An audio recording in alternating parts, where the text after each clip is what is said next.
Es gribētu pastāstīt, kāpēc ir tik svarīga ārstnieciskā vingrošana, jeb fizioterapija pie muguras problēmu ārstēšanas.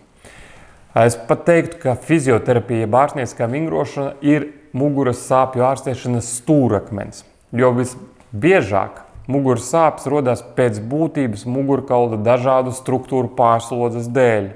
Piemēram, visbiežākais muguras sāpju cēlonis ir tā saucamās fasešu sāpju sindroms, jeb iekaisums starpskriemeļu, jeb fasešu locītavās.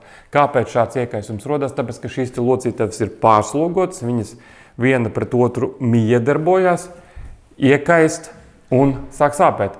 Līdzīgi varētu pateikt, kāpēc sāp papēdes, tad, kad cilvēks nopērk sev jaunas apavus. Viņa papēdes noberžās, tad tur ir mehāniska rīvēšanās, rodas iekaisums, tas viss ļoti sāp. Situācija ir diezgan līdzīga ar fasešu locītavu sāpēm.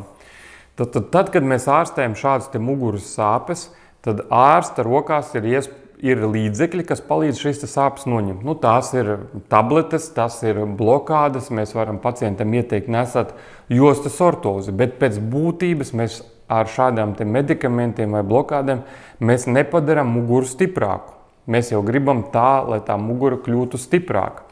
Un mums nav nekādu citu līdzekļu, kā padarīt muguru stiprāku, kā tikai padarīt stiprākus tos muskuļus, kas ir apkārt mugurkaulam, kas faktiski piedalās mugurkaula stiprības nodrošināšanā.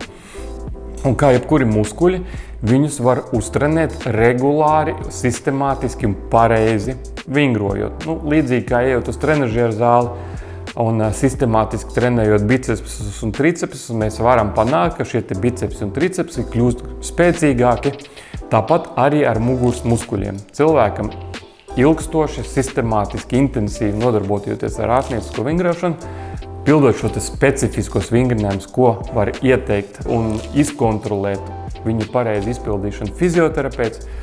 Tātad šos vingrinājumus pildot, mēs varam panākt to, ka muguras dziļā muskultūra paliek arvien spēcīgāka un spēcīgāka, un viņa piedaloties mugurkaulas kopējās stiprības nodrošināšanā, noved pie situācijas, kad mugurkauls patiešām kļūst spēcīgāks un izturīgāks pret ikdienas slozēm.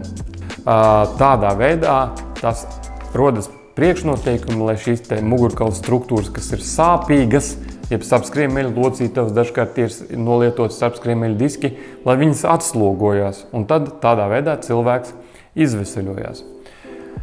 Līdz ar to ārstnieciskā vingrošana ir lielā daļā gadījumu muguras sāpju ārstēšanas stūrakmens, izņemot dažas situācijas, kad pilnīgi skaidrs, ka ir nepieciešama operācija.